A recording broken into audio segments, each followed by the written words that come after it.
What's going on, everybody? You're listening to Season 3, Episode 1 of the Point2Point NHL Recap Show. I'm Pascal Pryor, joined by Mark Haverlack. Marky, we're back for another season of the NHL, man.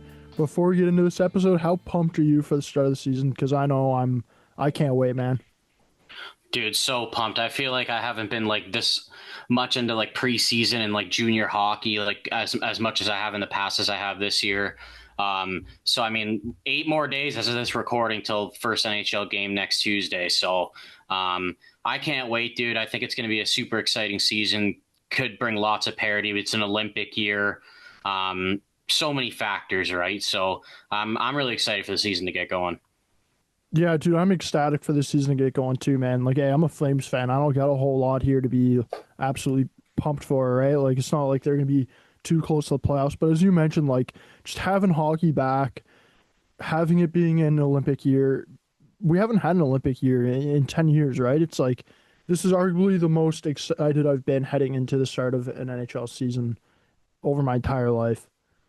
Let's get right into today's episode, though. We're going to be doing our standings predictions, and then we'll at the end of the episode we'll hit you guys with a couple over or under reactions that we kind of have here for this season. We're going to start off east to west, so we'll start off in the Atlantic Division. Mark, I got the Tampa Bay Lightning winning the Atlantic Division. How do you feel about that? Who do you have winning the Atlantic Division? I actually have the Lightning as well winning this division. I mean, they were only like 6 points back of the Leafs last year. Obviously, you can argue like whatever you want about the Leafs in accordance to like they maybe have lost a couple of regular season points by losing Marner, but like they're able to make their team deeper. But I think they can maybe drop regular season wise points a bit. Tampa could potentially maybe get a couple more or stay the same. So I think it's honestly, I think pretty likely that Tampa is going to win the division, to be quite honest with you, unless the Leafs just maybe do end up having a really dominant regular season. But I think I honestly don't think it's like a hot take or anything. I really wonder how many people have them winning the division, though. Like, I really wonder, even before, like, we're obviously going to get into the Barkov injury, like, in a bit, but, like, I wonder how many people thought, like, oh, like, Florida's going to win the division or whatever. Like, man, like, they were 1 point out of being a wild card team last year, right? So, I don't know. I think Tampa, they were a really good regular season team last year. It didn't really obviously show up in the first round, but I wouldn't be surprised at all if they win the division here. Because I feel like a lot of people are sort of counting them out, right? Like, 3 straight first round exits after like 3 straight cup final appearances. And like, obviously everyone's getting a little bit older and stuff, but like they still got a great core. You know what I mean? So I could see them totally winning this division. Yeah, and bringing back Gordon, they really rebuilt their third line and their bottom 6 at the trade deadline last season, right? So seeing that bottom 6 for a full season now, I think it's going to help Tampa out in the regular season. And as you mentioned, like the Leafs, they lost a bit of personnel. Florida, they got some injuries going around as well, right? So I think this is Tampa's division here to win. Mark, based off what you said, I'm going to guess that you have the Toronto Maple Leafs finishing second in this division. Am I correct there? So I've actually got Ottawa finishing second, dude. I think Ottawa, like, I mean, they were kind of sort of on the rise last season too. Like, everyone talks about how Montreal had like a great season, but I mean, it was the first time Ottawa's made the playoffs in how long, right? They got in, they were pretty close to being like even a top 3 team in that Atlantic division. I think they can take the step this year. Like, I mean, you're getting a full season of Dylan Cousins, even like Fabian Zetterlund. When they got him over, I felt like he didn't really play like well compared to like how he played with San Jose, but obviously sometimes there's like an adjustment period. But I think he's got a pretty solid role with the Sens. And then you can argue, I honestly think you can argue at the back end. Like, I love the Jordan Spence ad, especially that like Nick Jensen I think he might be starting the season injured. I'm not too sure though, but regardless, it gives like the right side of their D like a lot of depth, in my opinion, if you can like bump Jensen down to the third pair. So, and I mean, like Merrill played well when he was up last year. He might play like a decent amount of games depending if like Allmark can stay healthy, but Allmark's been like one of the most consistent goalies in the NHL in the regular season over the past like 6 seasons, right? So I honestly just see this as like Ottawa maybe finishing like a point or 2 ahead of Toronto and potentially just coming in second in the division. See, for me, I still went with having the Leafs finish as second. like I agree with you in the sense that the Leafs took a bit of a step back over the offseason. Ottawa's kind of up on the rise. I just don't know with how many young guys Ottawa has if they will take a big enough step to jump over the Leafs and finish second in this division. For that reason, I got the Leafs finishing second. Who do you have finishing third though? I've got the Leafs finishing third. I feel like it's going to be tight. I kind of like I actually had the Leafs there for a bit, and then I was just kind of thinking about like how I think Ottawa might surprise a lot of teams this year and kind of just move them up to second. But the Leafs, they definitely made their team deeper, and I'm definitely interested to see like stepping into playoffs, like how that's going to look. But I think that they may have lost maybe like a couple wins without Marner, you know what I mean? As much as like they're probably not replacing that production of 100 points, but I think they're still definitely like a way deeper team than they were last year head into this year. But I mean, it's going to be a tough division, right? So I mean, I think it could be really close. They're still going to have a really good regular season, but I don't think that they're gonna. I don't think that they're going to win the division again this year. Yeah, for this division, it really does feel like any of these top teams you can kind of flip flop where you have them in the standings, and you wouldn't be that far off. For me, for third in this division, I got your Montreal Canadiens actually. When you look at the offseason they had, bringing in Dobson, you're going to have Demidov now for a full season. They re signed some key pieces like Jake Evans, who I think Jake Evans had a phenomenal year last year and really showed his worth for this team. For that reason, I got Montreal finishing third. I like their bottom six with Gallagher, Anderson, some of those older guys. I think they got a good mix in that team of young talent and also older depth pieces. I will say the one thing that does I do look at a little bit is the hole they have at their second line center, but I just think with the amount of talent they have on the wings, it won't play as much of a factor. Moving on to fourth here for the Atlantic, this is where I got the Florida Panthers. Look, Mark, you mentioned it earlier. No Kachuk, no Barkov for a majority of the season, right? Like it's gonna be a tough start for the Panthers, man. And I'm not worried about them making the playoffs, but I don't think they're gonna have a huge dominant regular season, especially considering they've won back-to-back Stanley Cups, right? Like they've played a whole lot of extra games compared to a lot of other teams around the NHL. So just based off the fatigue and the players they're missing, I got Florida finishing in fourth, and I do have them as my first wild card spot in the Eastern Conference. Who do you have for fourth in the Atlantic? Yeah, I'm surprised you're that high on the Habs overall. I mean, I'll probably get into it more when I tell you where they are for me. I've got Florida here as well. I honestly kind of was juggling it even when before Barkov was like hurt. I just feel like, yeah, like, I mean, like back-to-back Stanley Cup champions, like made to the finals the year before. Like, I don't know if people saw, like Paul Maurice gave those guys like an extra week off of camp. The guys that like played last year in the playoffs just to get more rest. So that was Barkov's like first practice, like technically with the team. Honestly, pretty unfortunate. Like he could be back for the playoffs, but he honestly could not be as well, right? He's missing the Olympics as well. Just kind of sucks for him, right? Like they already have like limited Olympic opportunities, and for a guy to miss it because of an injury. Like everyone talks about how Stamkos had to miss it because of an injury, right? Like I feel like Barkov is almost like the same category people might be talking about in the future. But yeah, I think Florida, like as much as they're still a really deep team and like without those guys, they're still like have a solid roster and like can make the playoffs. I just don't think that they're going to like dominate by any means. And I think it just might be a little bit more difficult for them to get to the playoffs, but it's like it's kind of crazy. Like we both got them in a wild card spot, and they're probably going to be favored in the first round when they play someone, right? So those guys, if they're back too, are going to be like much more rested. So it's like they do have the potential to go on another run again. They just got to kind of worry about getting the playoffs. I think they're getting in, but I just kind of think it's just like Ottawa is going to overtake them in the top three because I think they can grow off what they had last year, and I think they could just be a better regular season team than Florida. So who do you have in the fifth spot? So the fifth spot is where I've got Montreal, and I've really been wrestling with it, and I have them as the wild card 2 team. It was a huge debate with them and a team in the Metro that we'll get into. I ultimately think that we do have a lot of like guys that with like potential to give in accordance to like producing offense and like um I don't think, and it probably won't happen where all of these guys are taking like a linear step forward, right? That are young and like have some sort of potential.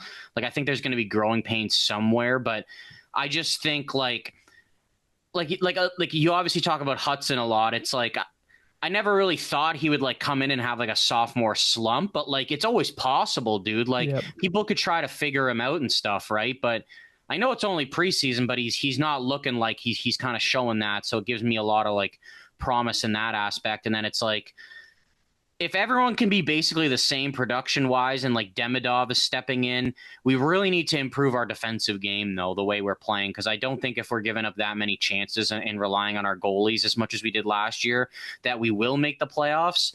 Like we were one of the worst defensive teams in the league, dude, last season. Like even if we can be like league average and I think we'll be above average offensively, like I think we can get into the playoffs maybe as a wild card team.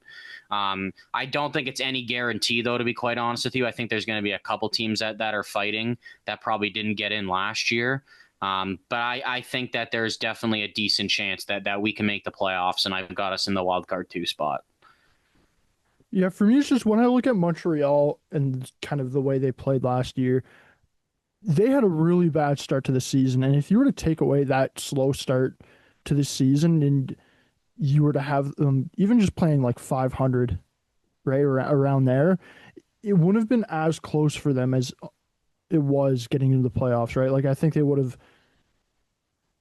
more had their spots secured a bit earlier, not really have it come down to towards the end of the season like it did last year for them.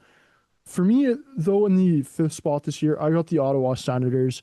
I agree with you. I think they're going in the right direction. I'm just looking in the Atlantic, though, and it's so hard to predict this division, man. Like, all these teams are so close. Like, there's not huge gaps like there are in some of these other divisions.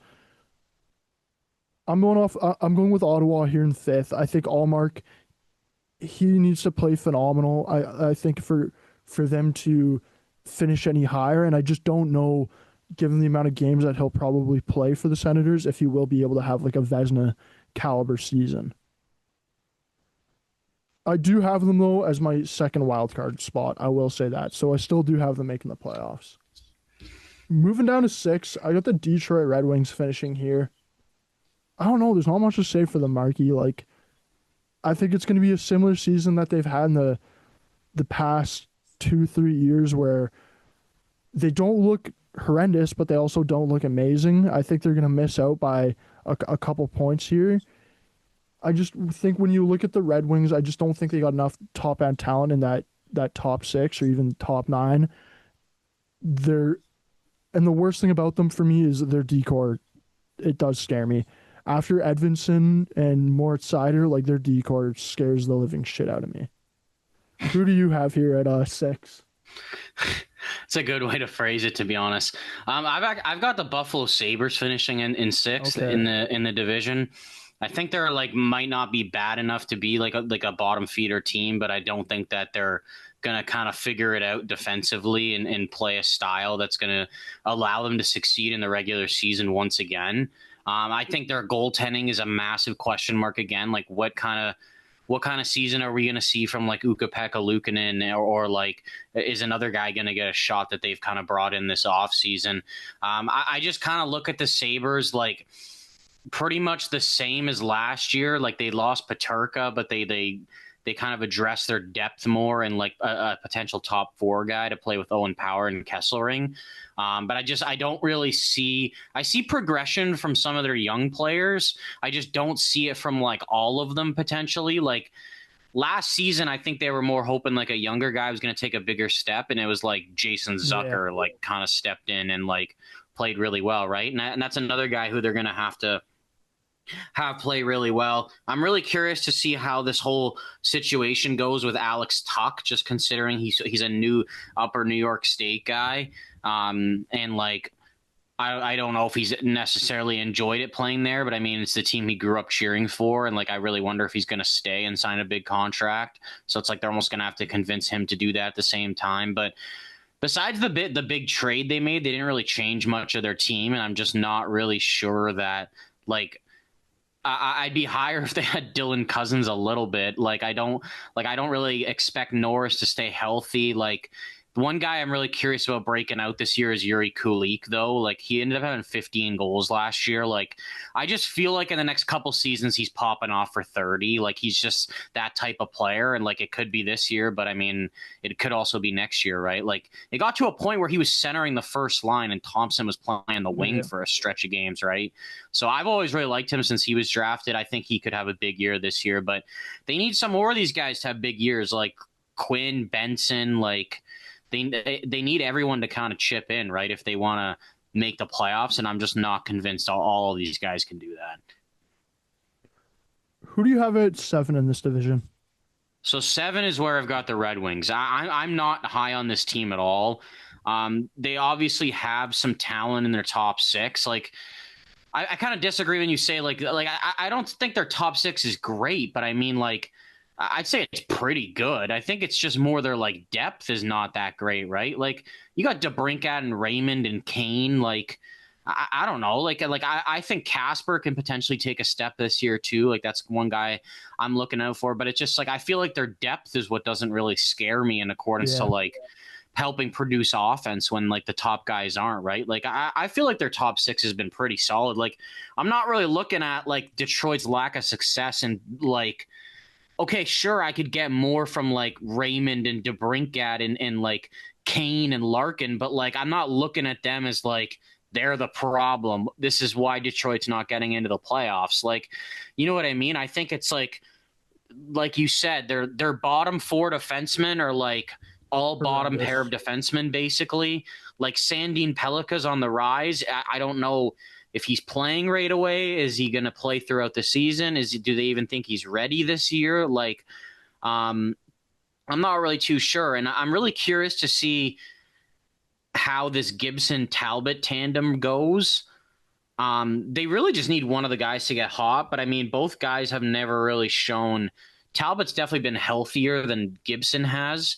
But I mean, they both just haven't shown that they can be healthy like all the time, right? So it doesn't really scare me as a tandem. I think they could probably be solid, but honestly, like Talbot and Lyon weren't really bad last year. Like they weren't really the problem. Like it's right. So like I don't think like unless they have miraculous years or one of them, like I don't see. I honestly think, and you can tell by the way I've rated it, I honestly would give Buffalo a better chance of making the playoffs than Detroit. Wow, that's surprising for me. I find that surprising. Not gonna lie. Really? I think you could go up and down the roster, and I think Buffalo is like you could almost argue every position besides goaltending. I think that they're almost like have better players. I just think for the Sabres, they're such a young team, and you really have to rely on like a lot of those guys taking steps, and I just don't know if they'll do that. And then the other thing too is just that culture with the Sabres just really like it really turns me off, to be honest, man. It seems like nobody really wants to play there. Ownership, management, I don't know how that works. And then from the players to management ownership, it's kind of weird. I'm not a big fan of the Sabres. For me at 7 in this division, though, I got the Boston Bruins. I like similar thing with Detroit, as I was saying earlier. Like I don't think there's gonna be much change from last season to this season, right? Like outside of Pasta, like who are you leaning on for offense, right? There's nobody up front really. Pasta's I feel like is going to be on an island by himself at a lot of points during the season. The only reason why I don't have them at 8th in this division, to be honest, is I just think Jeremy Swayman, the likeliness of him having back-to-back not stellar seasons isn't that likely. So just based off the fact that they have Swayman, I'm giving them a little bit of a boost and got them in 7th. Marky, who do you have in 8th? 8th for me is Boston. Like, I mean, I don't. Yeah. I look at them and I'm like, I don't hate their decor, especially like Lindholm was out like basically the whole season last year. McAvoy missed a lot of time. I think with those guys back, they have a decent a pretty decent They do. decor, right? Like, and I agree in the sense, like, I think Swayman can definitely rebound. I just wonder how good he can be. I don't really know if he's like going to play 60 games of like elite hockey, to be quite honest with you. Like, he hasn't shown that in his career. Like, he's done it for like 40, 45, but never more like a full starter load in that sense. And up front, I just look at their team and I'm just like, man, like their offense is just like, I don't know where they're going to be getting it from besides Yeah. Pasternak or Pasternak setting up someone. Like, I wouldn't be surprised at the end of the year if we look at it and Pasternak is like he has like the highest percentage of like in on his team's goals in accordance to points, because I can totally see that happening. I'm pretty sure I mentioned it when we talked about Boston in the offseason. I just like I'm not betting on Morgan Geekie scoring 33 goals again. And it's like, even if he did, that's still not enough. Like, it wasn't enough when he did it last year. And it's like they lost Marchand. Like, they didn't replace him in any way. Like, maybe Elias Lindholm can be a bit better. Like, I don't know, but it's like, it's been a couple years where he hasn't done it, right? Like, so like, it hasn't just been an off season. So I don't really know where the offense is coming from these guys. Like, I'm sure like at times like guys like Zaka and like obviously Geeky will provide some secondary scoring, but like, I just look at the bottom six and I don't really know where offense is coming from at all. And I think that if they somehow like are a team that is competing for the playoffs, like, I think that they're gonna like, I think Swayman is gonna be like up for the Vezina, and I think that they're gonna be playing like elite defensive hockey and winning games like 3-2, Yeah. 2-1, right? Like, I don't really see that happening with this team, to be quite honest with you. And I think there's a possibility they could be last in the division again. Yeah, for me, last in the division, I got the Buffalo Sabres. I kind of touched on it a few seconds ago with them, but for me, it's just I look at that team. There's so much youth in this team. I don't know if they're all going to be able to take a step in the same season. And with them, it's like, as you mentioned, like they have the Tuck thing going on. It's like, is Tuck going to want out? Will he be there the whole year? Their goaltending, to be honest, like I have a bit of question marks there. It's like, what do you? I know it doesn't equate as much to like maybe the NHL level, but it's like, what the fuck's going on with Devin Levi? Like, you're not.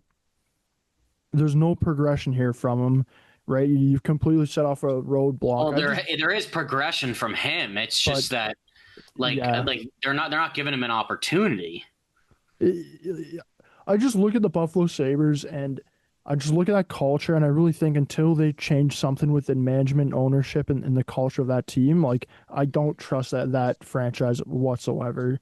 For that reason, I got them coming last in this division. Let's move over to the Metro now and talk about that division. Marky, who do you got winning that?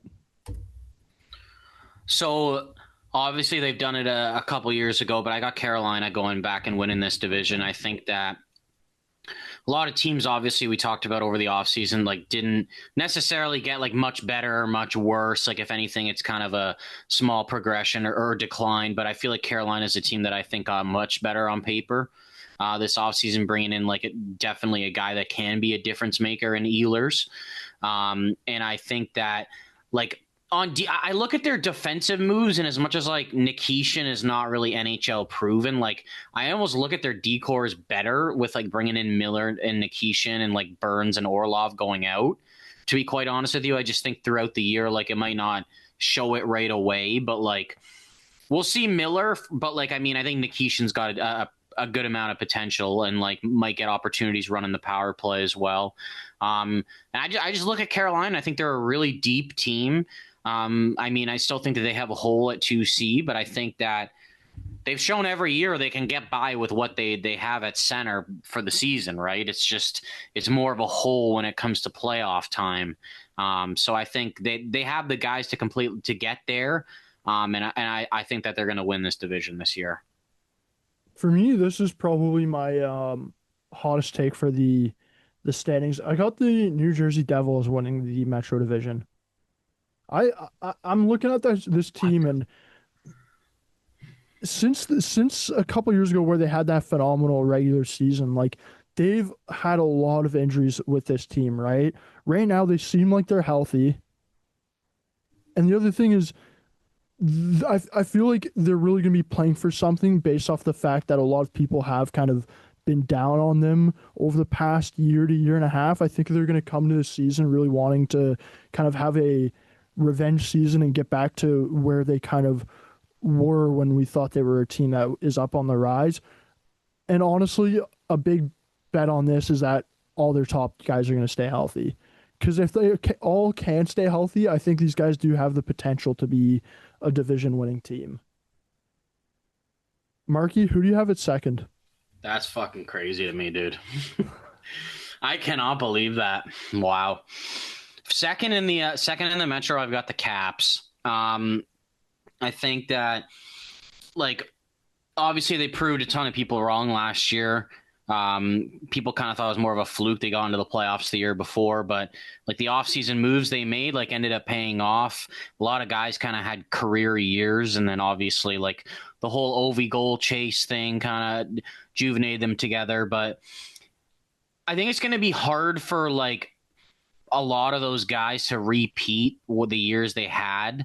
Like you look at Chychrun scoring 20, like McMichael career year, Protus, Dylan Strome point per game. Like, not that all of them can't like potentially do that. It's just like I don't think that they're all going to do it again. You know what I mean? And they could still definitely be solid players. But I honestly, like I said when we talked about Washington, like I think they might have one of the most underrated decors in the NHL. I think that it's just like it's a well-balanced offense and defense. And I like their forward group. I still think they kind of have a hole at like 3C. But I think like bringing in Leonard this year, like they're not going to be an easy team to play against. Like with Ovi and Leonard and Tom Wilson and Protus, like I don't think this was like a fluke last year. But like I don't think that they're as good as they were last year. But I think they're like back in the playoffs for now. And I don't think that like I'd be shocked if they missed the playoffs. See, I got them. You'll like my take later on when we do this, but we'll get to it after. For me, second this division, I got the Carolina Hurricanes. As you mentioned earlier with them, Mark, like there's not much worries when you look in this team. I will say the one thing that is a bit of a question mark for me at least is the health of their goaltenders. Like, are they going to be able to get a full 82 games out of these two guys? I don't think there's a shot in hell that they will get a full 82 games out of them. And then also having KK as your second line center is a little bit iffy on a night to night basis. But overall, I still think this is going to be a very good team this season, and for that reason, I got Carolina finishing second in the division. Finishing third in the division, Mark, I got the New York Rangers. I think JT Miller being named captain is going to light a fire under this team's ass and get them playing.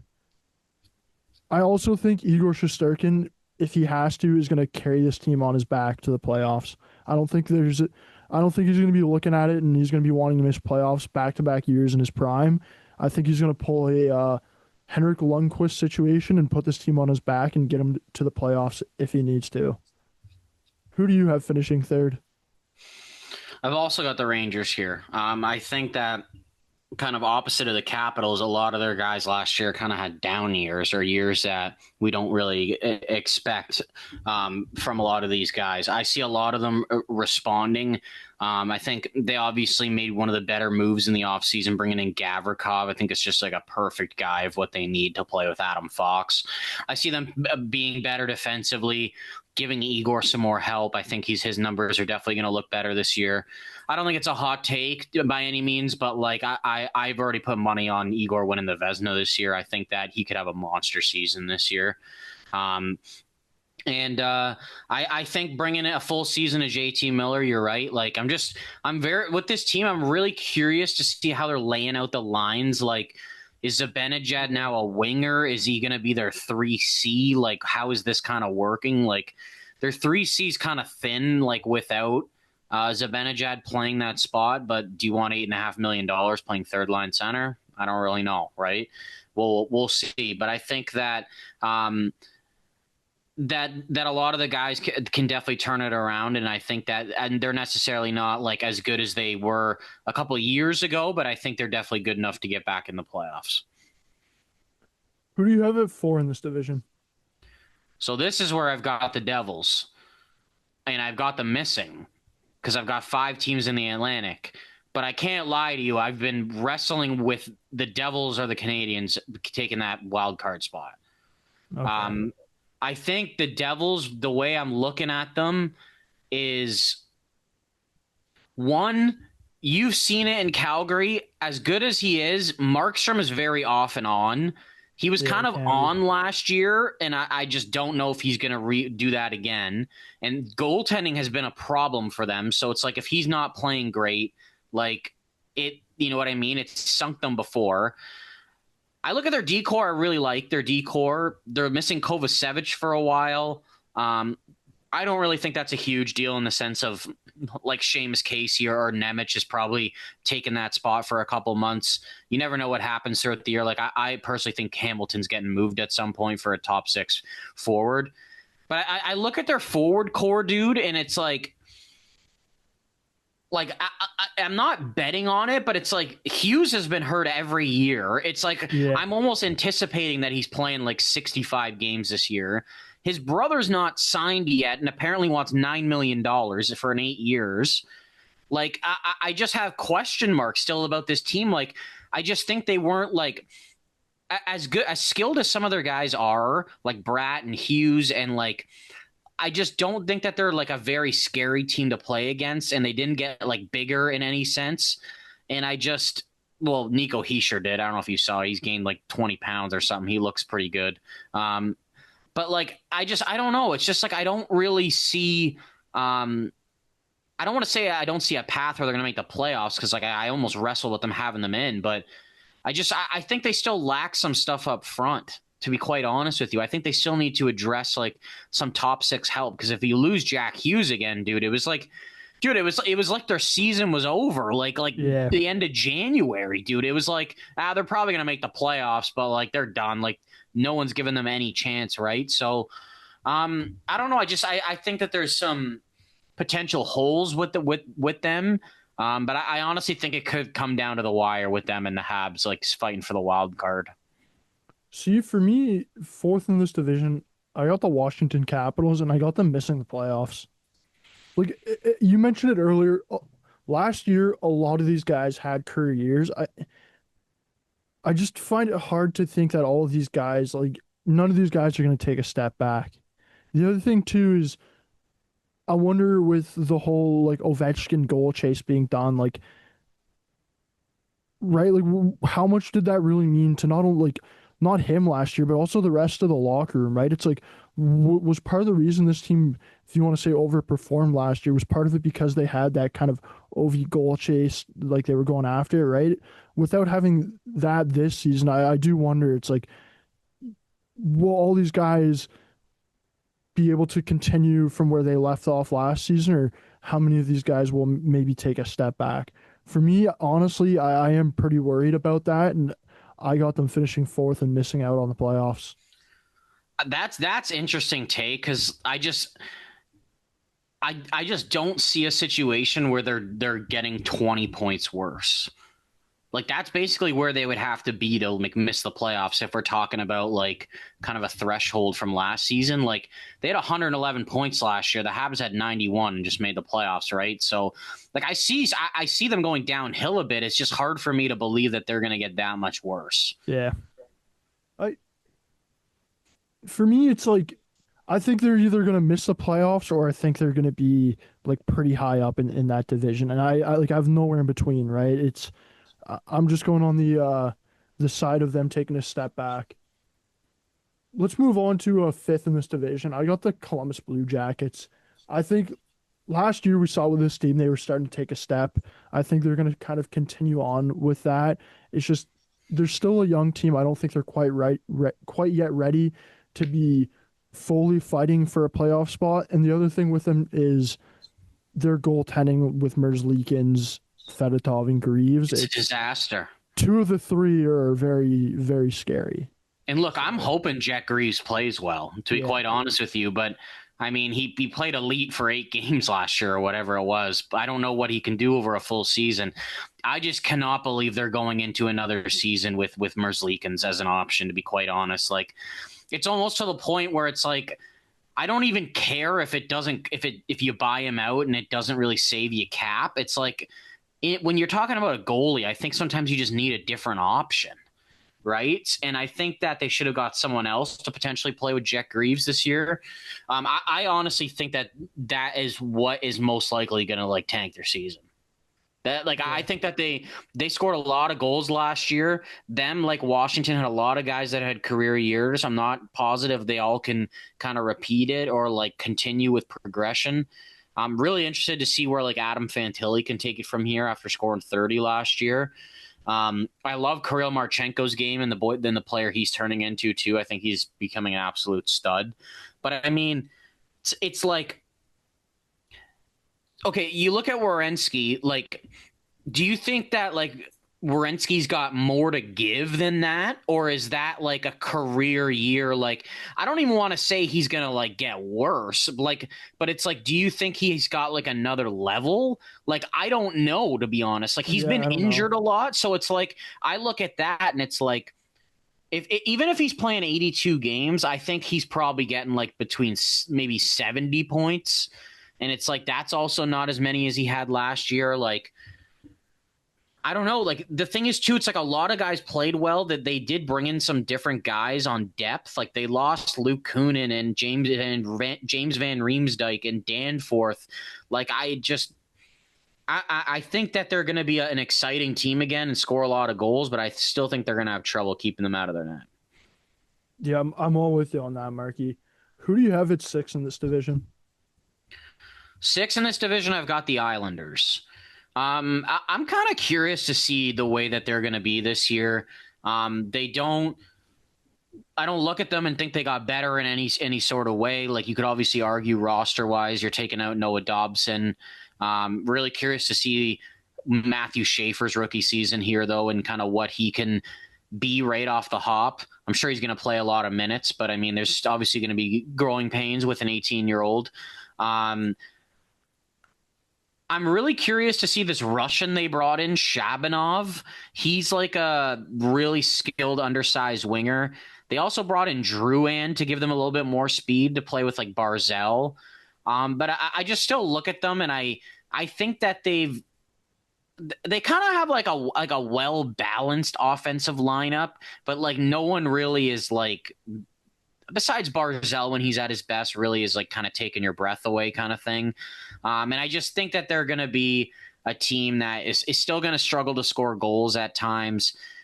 Can probably play some pretty good defense. I think Sorokin could have a big year too. I just don't think that they're going to like give him enough offense to what he kind of needs. And I think that that they're going to miss the playoffs again. Yeah, for me, I got the Philadelphia Flyers here. I think Okay. when you look at that team, yeah, there's a pretty big hole up the center of the ice for them. On the wings, though, like I like their wingers, right? Like Konechny, Tippett, Brink, Michkov. I like their wingers a fair bit. I think they got a. I think when you look at Philly, they got a lot of young guys that I think are really going to be trying to prove themselves on the wings this year because it's getting to the point in Philly where they're going to have an odd man out, and these guys are going to have to prove like they're the one that deserves to stick around. So I think that's going to be a bit of a thing to kind of boost Philly. With them though, their goaltending it scares me with Dan Vladar and Samuel Ersson. Like they don't have a starting goaltender on their team, which is a big factor. But when I just look at the next teams I have here in the Metro, I just think Philadelphia is just a tiny step above them. But I do think there's a pretty big gap between like a team like the Flyers and a team like Columbus. At 7 in this division, this is where I got the Pittsburgh Penguins. I really don't think this team's going to be good at all this year. They're like outside of Crosby up front. Maybe you can say Raquel a bit as well, but it's like I think Crosby's going to be kind of on an island up there by himself. I think the guys that are producing, like we're going to see these guys most likely get traded here at some point during the season. And then when you look at their decor and their goaltending, like it's not good. I like they're going to be giving up a lot of goals, and I don't think Pittsburgh at all can outscore their issues. Marky, who do you have at 7? At 7, I've got the Flyers. I completely agree with you. I think their goaltending is a huge concern as it was last year. I don't really think even bringing in Vladar is really much of an upgrade, to be quite honest with you. Yeah. Harrison's still young. He's got some potential. He's been kind of thrown into a position that I think's been difficult for him at a young age. He probably wasn't ready for after the whole Carter Hart situation. But yeah, I look at their team. They're not really much different. They've definitely got some exciting players on the wings. Their center is definitely somewhere they're lacking. I'm super curious to see what Zegras could do this year, though, playing with Michkov and just getting a new place to play. Like, he's definitely one guy I'm going to be kind of watching quite a bit to see how he can respond and if he can get back to the player that he was. But I see a lot of problems with this team. Still, I think that a new coach, it's just going to be growing pains. It's definitely not an easy division to play in, and I think that they're going to let in a lot of goals, dude, to be quite honest with you, and I think that's what's going to keep them out of the playoffs. For me, moving on to the 8th spot, this is where I got the New York Islanders. I got them finishing last in this division.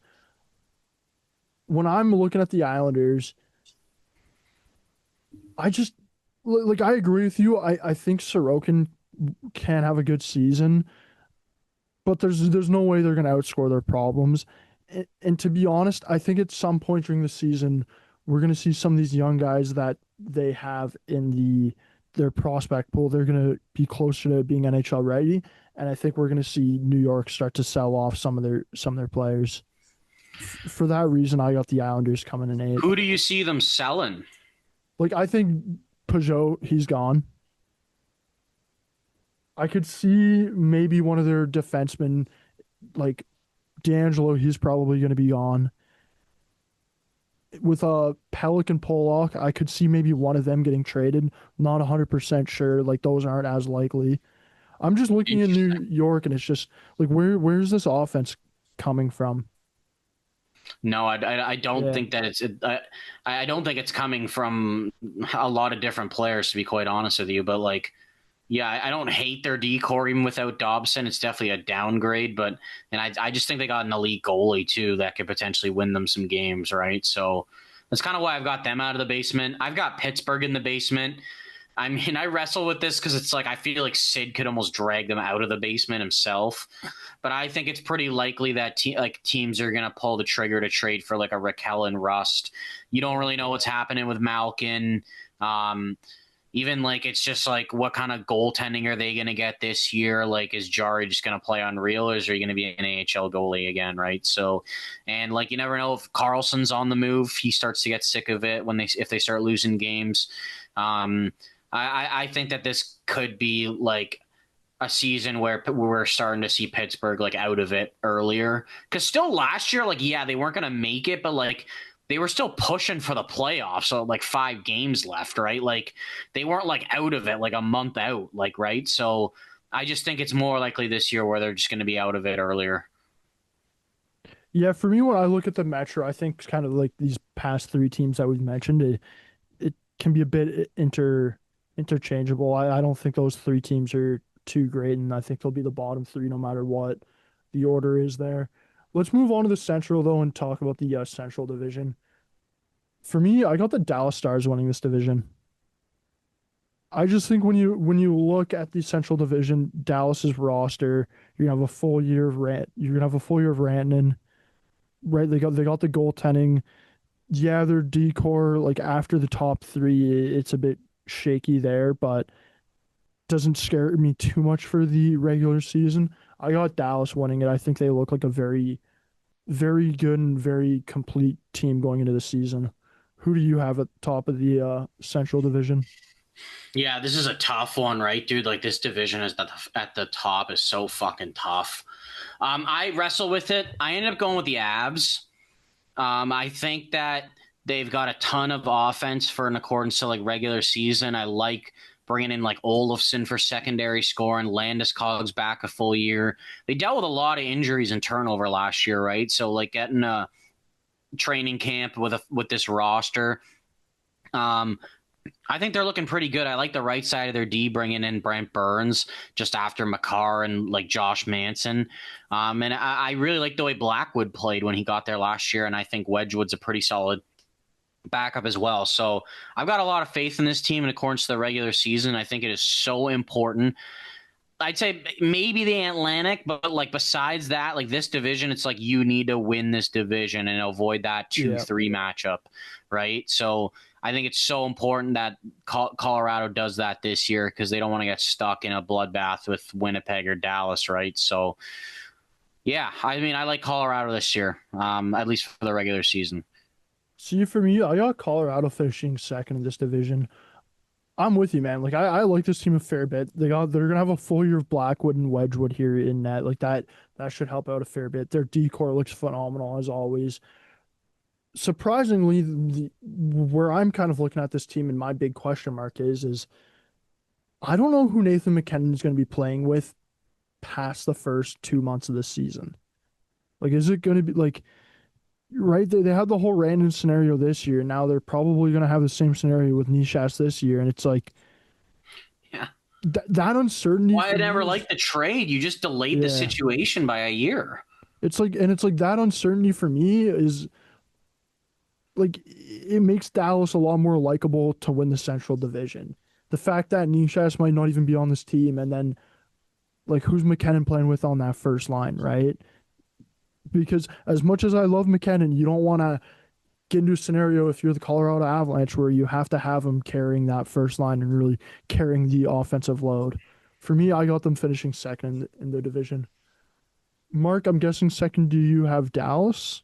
No, I've actually got Winnipeg. Okay. I think that they're going to take a slight step back in the regular season. I mean, it's hard for them to take a step forward winning the President's Trophy last year. I just think you lose Ehlers, like that's maybe a couple games you're losing there. Hellebuck, I mean, he's won back-to-back Vezinas, but like you never know if he's playing like outer worldly or maybe his stats go down a little bit. We'll see, but I still like this team overall. And I think that I'd be shocked if they ended up missing the playoffs in any way, but I think they're definitely going to be fighting for the top of this division. I don't think they're going to get it this year, and they're going to be in a harder matchup in the first round of the playoffs. Yeah, for me, I got third in this division being the Jets. When I'm looking at this team, there's no way they're missing the playoffs when you have Hellebuck and you have that top line that they do. I'm kind of looking at this team though, and I do have a bit of question marks where the secondary scoring is going to be coming from. I love Kyle Connor. I love Mark Scheifele, Gabe Vilardi. Like those guys are all phenomenal players. I think Cole Perfetti, I want to see him take a step up this year. But like after those four guys, there is a bit of a question mark. Like where is that kind of next tier of scoring going to come from? And for that reason, I got them down and finishing third in this division. Mark? Yeah, like what's Jonathan Taves' upside like offensively, right? Like I don't really know how much. I think he's going to be a hard player to play against and be effective, but it's like if I'm betting right now, I'd say Jonathan Taves, if he's playing 82 games, is getting 35 to 45 points. Yeah, I'd say that's like top two. Mark, who do you have at third? Third is where I've got Dallas. I think this is going to be a bloodbath for the top of the division again. Dallas, I just think they could have a little bit of like growing pains with like the way that their style is going to change with Glenn Gulletson. Obviously, a full year of Rantanen is definitely very intriguing, right? And him finally being fully adjusted and knowing where he's going to play. But I don't know. Like, it's just like they lost a little bit of offense, right? Like in Granlund, like Jamie Benn's out to start the year. Like, they're still very dangerous offensively, but I just think it's going to be really hard for them to win this division again. I don't think they've addressed the right side of their defense either. That's been a huge hole for them. Jake Ottinger's been solid in the season the last couple of years. I I really wonder what kind of season he's going to have coming off of the way it ended last year. But yeah, it's just like I'm not trying to like disrespect them in any way. It's just like I wouldn't be surprised if like in my standings, like Colorado is like 5 points ahead of Dallas. Like I think it's Yeah. going to be close. It's just like I don't know. I wouldn't be shocked at all if they won the division. It's just like it's just kind of the way I'm envisioning it right now, and I think that's just like there is movement, right? Like from year to year, as much as sometimes you don't expect it, and it's just kind of what I'm seeing right now. Moving on to the fourth spot, I got the Minnesota Wild, and this is my first wild card team here in the Western Conference. I'm looking at Minnesota, and man, they had a really hot start to last season, and then they kind of cooled down towards the end. They dealt with some injury problems, right? Like Kaprizov, he missed a significant chunk of time. I'm hoping he's going to be healthy for this whole season. To be honest, I know there is the big question mark there of whether Kaprizov is going to be a Minnesota Wild past trade deadline. I think he's going to re-sign with the team. So I'm kind of keeping that in the back of my head here for where I have them finishing in the standings. The other thing too is Zeev Buium. I think this guy's going to come in and he's going to have a very impressive offensive year as a rookie. Like I could see him running their first power play a month and a half, 2 months into the season and having a lot of offensive production there. So for those kind of two reasons, just the health issues that they had last year, and then they're also going to have maybe a bbit more younger players coming in and having success. I got the Wild finishing fourth and as a first wild card team. Yeah, this is where I've got them too, and it's like I think that they're almost like a little bit better than that, like when they've got their full roster. But like Yeah. it's just such a tough division, right? Like the only thing I'm really looking at them and kind of knocking a bit is just like I like their centers, but like they don't really have a bona fide first line center to play with, or Eriksson Ek, or sorry, with Kaprizov. They have Eriksson Ek, who I do like a lot, but um, it isn't necessarily great offensively. You know what I mean? To that level. I look at them and I really like their decor. Brodeen's out for a bit to start the year, so like your kind of take on Booyam is like very valid. Honestly, dude, I don't even think it's gonna take that long for him to run the power play. Yeah. Like I'm saying 2 weeks. Like I Okay. think it's like 6 games and he's running the power play. To be quite honest with you, I think he's that good. To be quite honest with you, um, and when their team's fully healthy, like they had a really good start to the season last year when Kaprizov was healthy and were playing really well. They definitely need Gustafsson to play well again. He's kind of been off and on the last couple seasons, like one season on, one season off. They'll need him to play well. Wallstead coming in the back as the backup's going to be very interesting, considering he had a really bad AHL season last year and he's getting the opportunity this year. But yeah, like I mean, I like this team. I'd be pretty shocked if they didn't make the playoffs unless they. The thing is, if they lose Kaprizov in any way again, then it's like I'm kind of worried because Yeah. like I'm with you last on year that. they almost missed. Yeah, I'm with you on the if they lose Kaprizov, I'm going to be pretty worried. For my second wild card spot and fifth in the Central Division, I got the Utah Mammoth. I think it's like for the past couple seasons, we've seen Arizona and now Utah kind of take those steps year by year and getting better and better. And I think, look, they will go out, they bring in JJ Paterka. I think that's going to be a big just kind of boost here in their top six. The other thing too is the two rookies that they have, that Daniil Boot kid and it's Simishev, I believe, as well. I'm interested to see whether those guys are going to play, especially the defenseman, because if that defenseman is playing, I think that could make their Did you decor see what a bit better. Sergachev said about him, dude? I did So not. Sergachev's he's living with Sergachev because he's Russian. Apparently, Sergachev has like a chicken coop, and he like that's where he gets his eggs. And someone asked him about it, and he's like, "Yeah, I'm only getting like a dozen eggs a day right now. Like something's wrong." And he's like, "I eat 6 eggs a day, and Simishev eats 20." That's crazy. I know, man. I was like, "Holy shit, dude! This guy's a monster." So, I mean, I agree. They have so many defensemen though that I don't think Yeah. he's starting in the NHL. To be quite honest with you. Boot might. But yeah, I mean, I'm not surprised to hear you say that with Utah. Do you have them finishing fifth and as your second wild card team as well, Marky? Saying that, I don't. I actually have Okay. St. Louis here as the number 5 seed. They're kind of like hard to judge for me because they didn't make many changes. I guess their most notable is like they lose Bolduc. I mean, I don't know if Mayu's making the team, but I mean, Snuggerud's going to have a full season here. But I mean, despite them having that really good stretch at the end of last season that helped them get in, they weren't necessarily a great team throughout the year.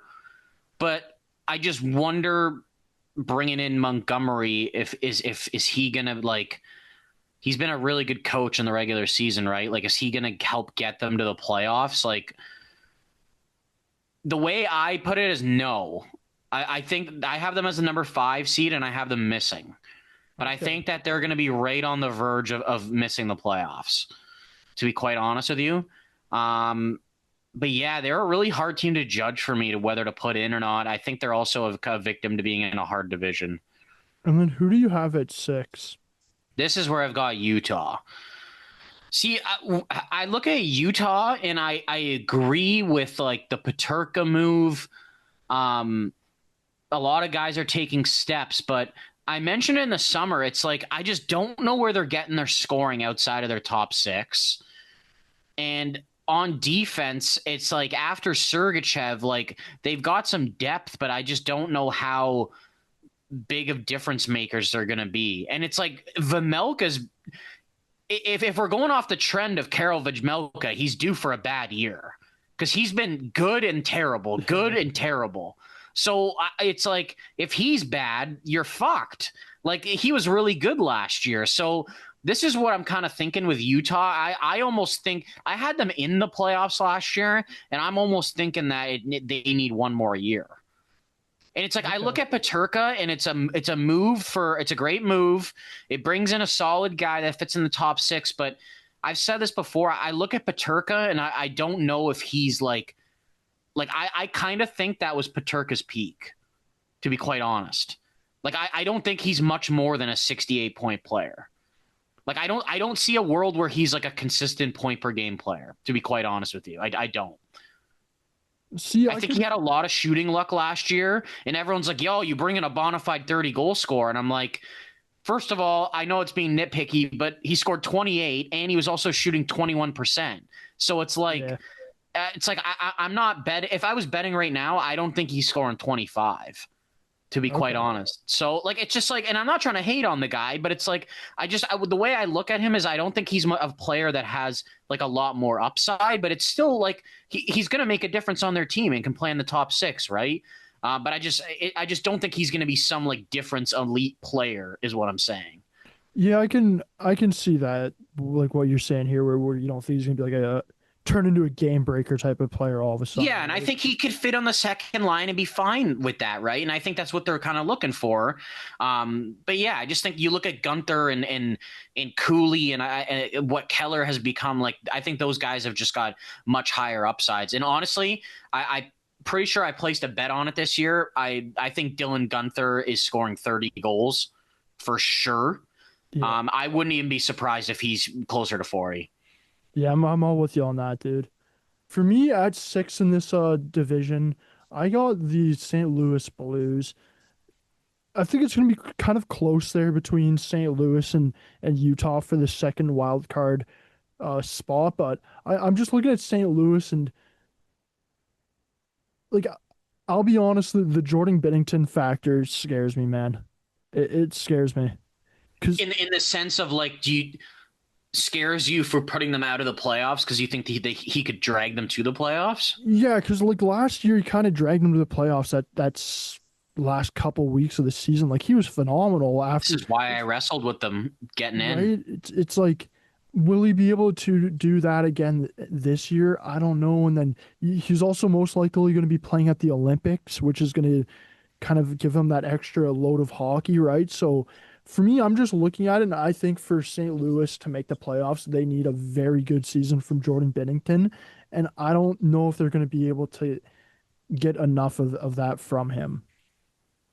Like, Yeah, that's what I wonder. Do you think in any way, like, I don't know if they would say it, but do you think like they would even try to, like, considering Armstrong as the GM of Canada, like almost be like to Montgomery, like, hey, like just give him an extra like night off when you can, like before the Olympics kind of thing? Or do you think like he's just gonna kind of ride him? Because I think ideally, like the way they signed Hofer to like 3.5, like yeah, I think you need to start giving him a little bit more starts, because the thing is, it's like Binnington and Hofer are going to be up in the same year, and it's like you're going to have to make a decision in 2 years of like who's going to be who your your guy. guy Maybe it's is. both, right? But like I think Hofer's got a pretty high upside, to be quite honest. Like I see a situation where he's the starting goalie in like 5 years.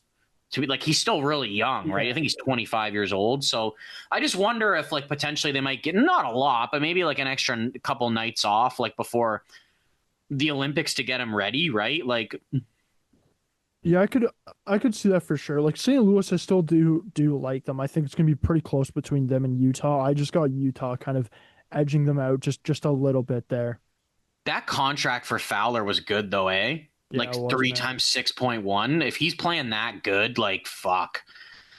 Like Yeah. I'm almost looking at him as being like a pretty nice late fantasy snag. Oh, we had him in our as a fantasy snag in one of our drafts we were doing the other night at work. Marky, moving on to 7. This is where I got the Nashville Predators. I look at this team. I know they had a historically bad season last year, but when I'm looking at this team, I think this is kind of what they are, to be honest. I think it's kind of what they are. You have a lot of players there in your top 6 who are older players. You saw the regression last year. I'm not saying they're going to regress more, but I don't think all of a sudden we're going to see Steven Stamkos going back to 40-goal Tampa Bay Lightning Steven Stamkos, right? Like, I don't think Jonathan Marchessault, we're going to see him all of a sudden after one bad year go back to Conn Smythe winning Jonathan Marchessault. I just think a lot of these players, you started to see some regression, and I don't really see this team making any kind of waves or wavelengths in the Central Division. Marky, do you have? We've been pretty similar so far. We got the same 2 teams remaining. Who do you have here at 7? Nashville as well. I completely agree with the statement. I Yeah, think this is kind of what they are at this point. Like I just look at like it's like besides the guys that he signed, like they signed last year, it's like they've got Forsberg, O'Reilly, Yossi, Saros. Like that's most of the core, right? At this point, yeah. like their core is so old, and like I just don't think they have much hope. Like I'm looking at it, and it's like one of their young prospects that I actually like, who has potential, is Evangelista, who is unsigned right now. They have plenty of cap space, and he wants like less than $3.5 million. I just don't really get it, to be quite honest. Um, I think that they have one of the worst center depths, if not the worst center depth in the NHL, and I think that's such a huge part of the game. Um, Other young guys, just to like, I'm gonna keep an eye on this year, like if Joakim Kemmel's making the team or Fedor Svechkov. I think they definitely have some prospects in the system to work with. I think Brady Martin is also going to get at least a 9-game trial in the NHL. Like Yeah. I believe that more than anything at this point. I think he's just been impressive in preseason, and he looks like mature, but I think it'd be a mistake to keep him there the entire season. But yeah, I just don't have much hope for this team. I just wonder, like the only thing is like they can be better if like Saros, like he hasn't been good the last 2 years. Like if he gets back to the level he's at, maybe he can drag them out of the basement. But no optimism for this team from me. Mark, you want to say who you have at 8th? Because I think it's going to be unanimous here between the two of us. Yeah, I got the Hawks, dude. I mean, they're basically the same as last year. Like, I mean, they're going to get some progression, and they've got a lot of young guys um, projected to be in their opening night roster. But especially with a young decor, there's going to come growing pains. There's going to be a lot of pressure put on the defense and Spencer Knight, and I think that they can definitely get better while still being in a basement team. Like Montreal did it. Like they were the worst team in the Atlantic, and they got better from one year to the next. Like doesn't mean Chicago can't, right? But I just don't really have much hope for these guys, to be quite honest, this year. I think there's a lot of young guys that definitely need to take steps and should take steps, but I don't think it's really going to impact much on the standings wise. I'm honestly so curious to see how Sam Renzel does this year, dude. I know I talked about him with the Yeah. Hawks a bit, but I don't know, dude. I think he could be like a dark horse Calder candidate. Like if he's playing enough minutes, I think he could put up like 40 plus points and like eating like 22 minutes a night. Yeah, I think for Chicago, you kind of nailed it on the head there, right? Like they're pretty much the same team as last year. You are going to see a bit of progression from these young guys, but most likely it just won't be enough to really move them around in the standings compared to last year at all. Let's move out to the final division. It's the Pacific Division. Mark, this one I know we're gonna have some disagreements here, that's for sure. I don't know if there's gonna be a disagreement though with the top of the Pacific. I got the Vegas Golden Knights. I'm looking at this team. They've already been very good, a cup contender for the past 5 seasons or so. Yes, they do lose Alex Petrangelo, and they do get a little bit worse there in the back end, losing Haig as well. But they bring in Mitch Marner. I think Mitch Marner and Jack Eichel are gonna have two phenomenal seasons, like each of them. I got them finishing top in the Pacific or top in the Pacific. Who do you have here finishing first? Vegas as well. I think that they've already been a huge threat in this division and being near the top or at the top over the last couple seasons. I think bringing in Marner is just another guy that is kind of like on Eichel's level to produce offensively. And I think those guys, they definitely could make it work offensively and both produce at high levels. It's just one of them's going to have to learn to shoot more, if not both of them, because they're both primarily playmakers who don't like to shoot a lot. But yeah, like even like down their lineup still, like yeah, Petrangelo that sucks, but like they bring in Lazon, who I like as like a bottom pairing guy. Like White Cloud's a guy that I honestly think can step in that role and be fine. I kind of see them throughout the year trading for like another top four defenseman if Petrangelo is actually for sure not coming back next year. They re-signed a couple guys with Sod and Riley Smith too, so like I still like the depth on their team. Like they lose Nick Waugh, but I mean, their offense is definitely better. And I think that I feel like out of any division, I'm probably most confident that Vegas is winning theirs. Same. I would put the most amount of money on Vegas winning the Pacific than the division winners for the other divisions. Who do you have at second here in the Pacific, Mark? So second, I've got the Oilers.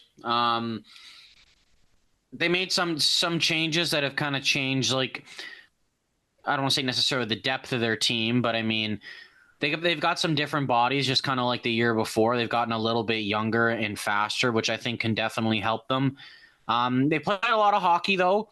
And I mean, they haven't won the division since the late 80s.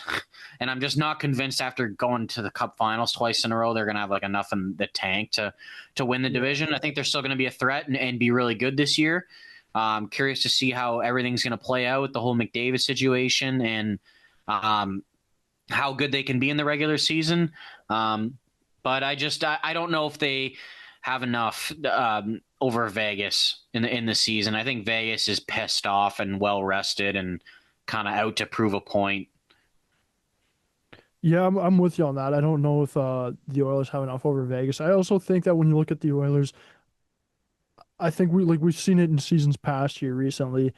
The Oilers are fine finishing second in the division if that means that they're more rested for the playoffs, right? Like we've seen that the last 2 seasons or so now. So I think we're going to see that again this year, especially considering we got the Olympics and like McDavid's going to have a big part at the Olympics. But even Draisaitl, right? Like Draisaitl's going to be playing for Germany at the Olympics, where last year for the Four Nations face-off, he wasn't playing. So I think just with those two guys, they mean so much to this team, and I think these two guys are going to get the rest that they need throughout the regular season, which is why I have them just a smidge behind Vegas here in second in the division. Third in the division, I got the LA Kings. I think this is maybe where me and Marky might be a little bit different. I'm just looking at LA, and I think first of all, like Kopitar, it's going to be his last season. I think, look, the guys on that team are going to be wanting to get another playoff appearance for him. I also think that when you look at their goaltending that they had last year, even if it's not as good as it was last year, and maybe just a little bit worse, I still think they're good enough to get in the playoffs.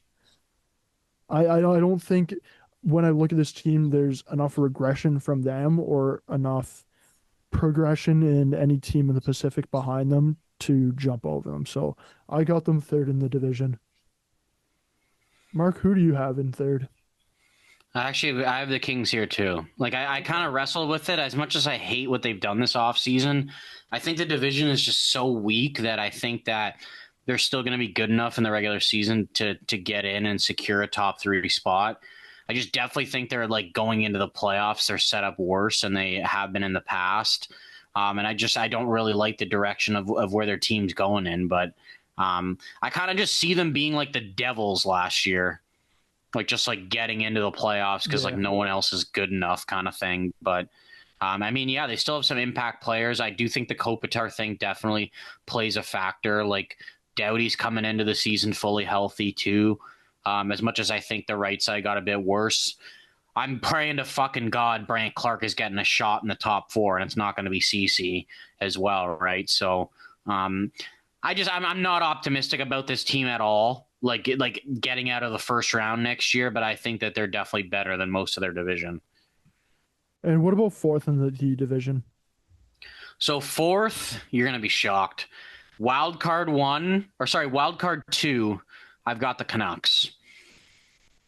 Okay. I think that this team might surprise some people if they can stay healthy.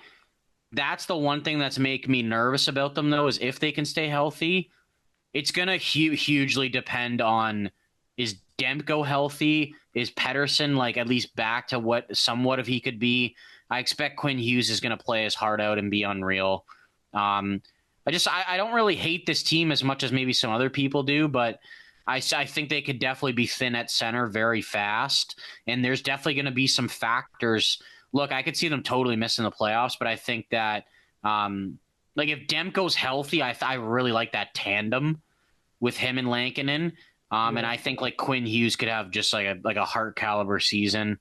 I've got them squeaking in as the wild card two team. For me, fourth in the division, I got the Anaheim Ducks, but I do have them missing the playoffs as I got both the wild cards going to the Metro. I look at the Ducks. I do think with the kind of signings and the veteran players that they have brought in over the past season to season and a half, I do think they are poised to take a bit of a step up. I just don't think it's going to be enough of a step where they are a threat for the LA Kings in as third in the Pacific or are a threat for that second wild card division. Like I think I could see them being like missing out of the playoffs as that first team below the wild card or maybe second there behind St. Louis. But I do think the Ducks are going to take a bit of a step up and we'll see some progression from some of these younger players.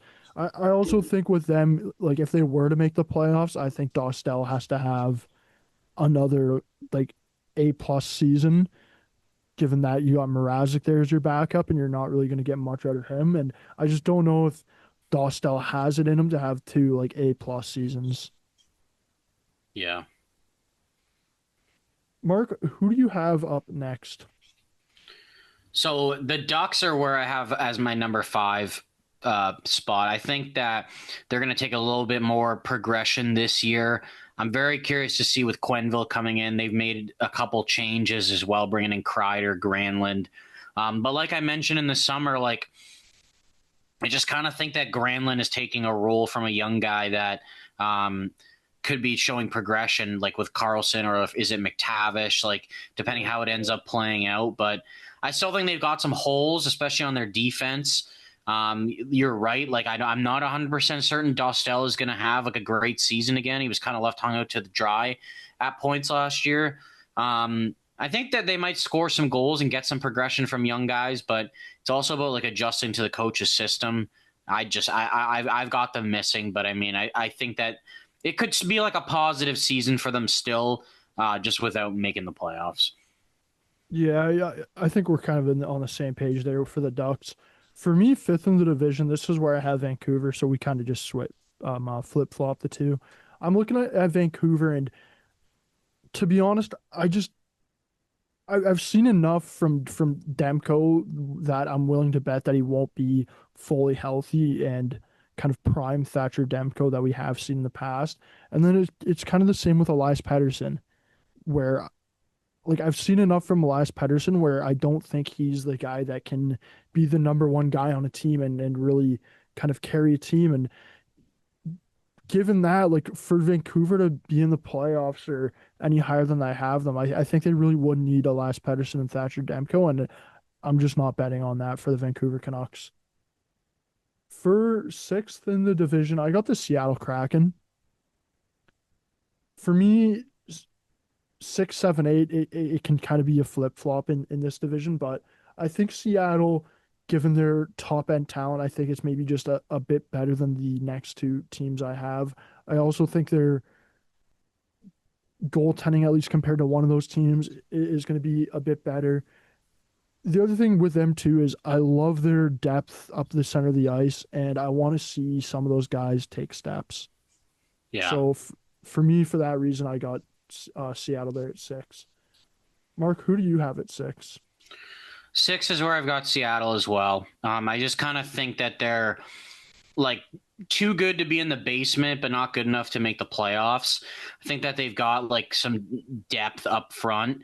But I mean, they just don't have like any top end talent right now. I do agree. I'm really curious to see like if Shane Wright's taken another step this year. Beniers, I think they're expecting a little bit more out of, at least offensively. But I think ultimately this team should be like selling off assets throughout the year if they're out of it, because they do have a lot of guys on expiring contracts and could potentially get some prospects or picks back. But yeah, this team just doesn't really do anything for me, man. Yeah, same. They don't move the needle. Who do you have at seven? So seven, I've got San Jose. Really? I think that they could take a decent step. I think they could take a decent step forward with a lot of their young guys. I'm curious to see another season from Celebrini and what he can really become. Will Smith as well. I think he had like 30 points his last like 35 games of the year. I like the moves they made surrounding some of the young guys this offseason, like Gaudette, and like definitely not a bad move. Defense, like bringing in Nick Leddy. Askarov is going to have a full season too. He's probably going to face a lot of rubber, but I think it's going to be good for him. Yeah, I just see San Jose making a little bit of progression this year. It's not obviously much in the standings, but I just see a situation where they're getting out of the basement. For me at seven, this is where I got the Calgary Flames. I think when you're looking at the team they have going into the season, like you kind of look at last year, Dustin Wolf had such a phenomenal year. So did Nazem Kadri, right? It's like if those two guys take any sort of a step back, I think the Flames aren't going to quite have the season they had last year. And to be honest, like I think one of those guys will. The other big thing too is Rasmus Anderson. He is going to be on his way out of Calgary. I don't think he's going to be here for the full season. And that's your number one defenseman, your number one right hand shot defenseman that you're going to be losing. There could potentially maybe be a couple other guys traded from the team throughout the season. So for that reason, I got them seven. I just do think Dustin Wolf is going to be good enough to carry them out of the basement of the Pacific. And then for bottom of the Pacific, this is where I got the San Jose Sharks. I just think when I'm looking at San Jose, I think their decor, it scares me a fair bit. Their goaltending, I think there's a lot of upside there with Askarov. It's just will like it's I guess the big thing is he gonna have a Dustin Wolf like rookie season? Because if he doesn't, then I think there's a strong possibility that San Jose is at the bottom of the Pacific. But overall, I do think it's going to be a positive year, and you'll see progression from a lot of their younger players. I just think they're still maybe a year or two away from kind of competing for a wild card spot and being out of the bottom of the division. Mark, to wrap it off, who do you have at the bottom of the Pacific? Sorry, buddy, but your Flames are at the bottom for me. I just think that you guys had kind of like a magical season last year that didn't really obviously end the way that a lot of the players wanted, missing out in the playoffs. But I just think a lot of stuff would have to go right for that for you guys to happen again. I just don't really see a situation where like Kadri's getting 35 goals again. And like, I don't think like anyone on your team is really even eclipsing like 65 points this year. There's going to be a lot of pressure on Wolf to do what he did last year. I kind of see a situation where he's around a 900 save percentage, but still playing really well. I'm sorry to say that. I know. But I mean, you might be trading one of your best defensemen too, right? Like Yeah. giving Perrick more of an opportunity. So yeah, I think it's probably the best thing for you guys though too to get another high quality prospect. See, Mark, honestly, I'll take your scenario and pre-order my Gavin McKenna jersey right now. So give me a second when I go get on Amazon. That's gonna wrap up though the standing predictions portion of this episode. We're gonna do a little over under reactions here going into the season, just as a fun little thing to wrap up the episode. Mark, I'm gonna hit you with my first over under reaction, and it is that Jack Eichel is gonna score 50 goals this season. Is that an overreaction or an underreaction? I think it's a slight overreaction. I think that he is going to have to learn to shoot more and like considering Marner such a good distributor. But I kind of see more of a situation where he might hit like 40. I think 50 might be a lot, to be quite honest with you. So yeah, I'd say like it's not like a crazy take, but I think it's just like a slight overreaction. See, I'm just looking at it, and I think him playing with Mitch Marner, you are going to maybe see him become more of a goal scorer. I think he has the shot to be a goal scorer, and now that he is playing, because he never has throughout his career played with like a true playmaker the way Marner is, right? Like, and that's nothing against Mark Stone or some of the other guys that he has played with, but like, I wouldn't say that Mark Stone is like a true full-on playmaker the way Mitch Marner is, right? Where Mitch Marner No, every time there's a he's a puck on the two-way stick. forward, dude. He's not Yeah. even like much of a playmaker. It's like Mitch Marner, every time he has the puck on his stick, I think he's going to be looking for Jack Eichel. I could see Jack Eichel scoring 50 goals this season. Wow. Mark, what's your first over under reaction? So my first one is also a goal total. I think Kyle Connor will score 50 goals this season in his contract year. I think that's an underreaction, to be honest. Yeah, I I think think it's a high likelihood, dude. I think it's a very high likelihood. I think Kyle Connor, you've seen it like season in, season out. This guy, he has the eye for the back of the net. With no Ehlers either now, it's like maybe that's going to help out in his goal production a little bit. Because on the power play, it's like he's going to be the guy you're getting the puck to shoot the puck. I could see him scoring 50 goals for sure this season. Mark, my second over under reaction is Quinn Hughes will be traded.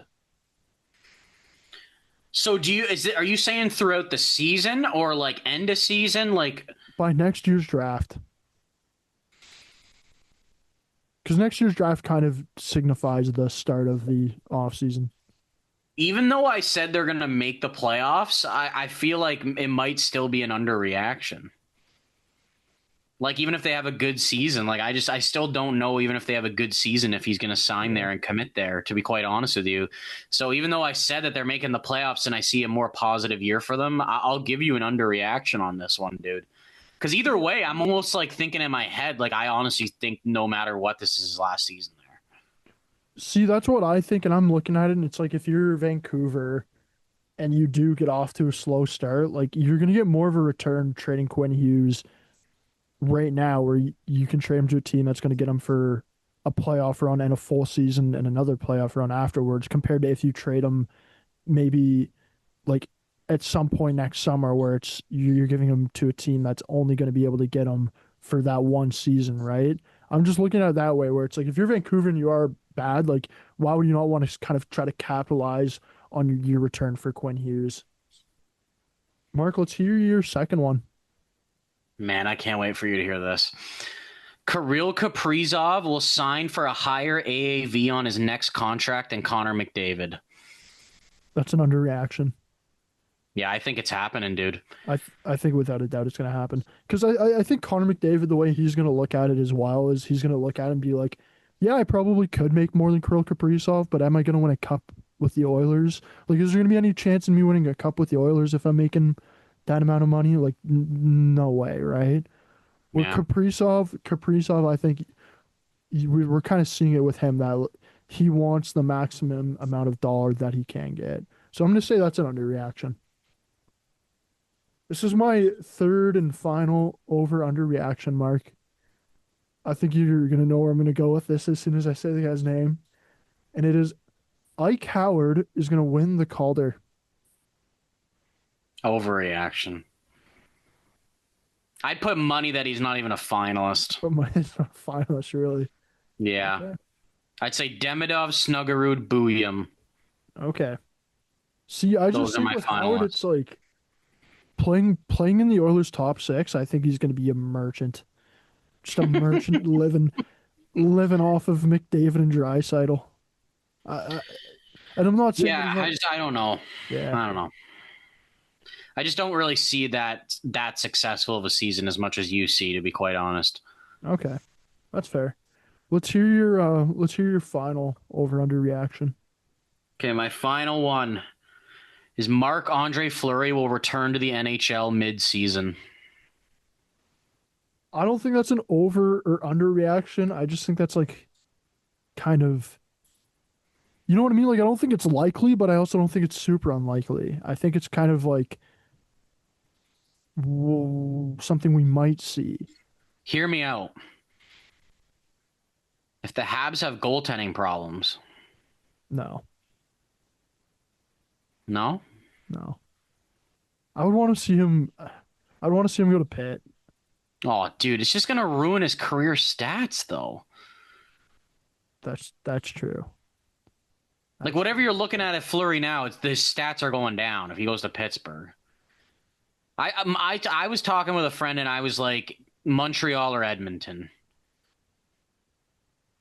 Yeah, I don't know about Edmonton, just like them being West Coast, especially mid-season. Like if you'd want to move from one side of the country to the other, like mid-season, I think it'd be more likely it would be like a Western or pardon me, an Eastern Conference team, unless it was absolute like Columbus? perfect scenario for the Western Conference. But you know what? I'm gonna say the more I think about it, I'm gonna say this is an overreaction. I think he's retired. I don't think he'll come back.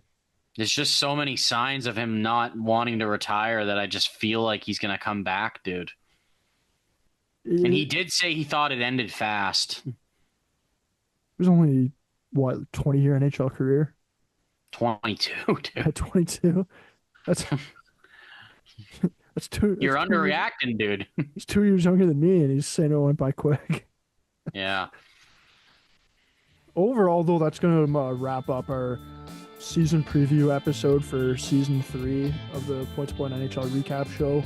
We're going to be back next week. Next week, we'll probably try to get out a awards prediction episode before the start of the season. So stay tuned for that, and thanks for tuning in.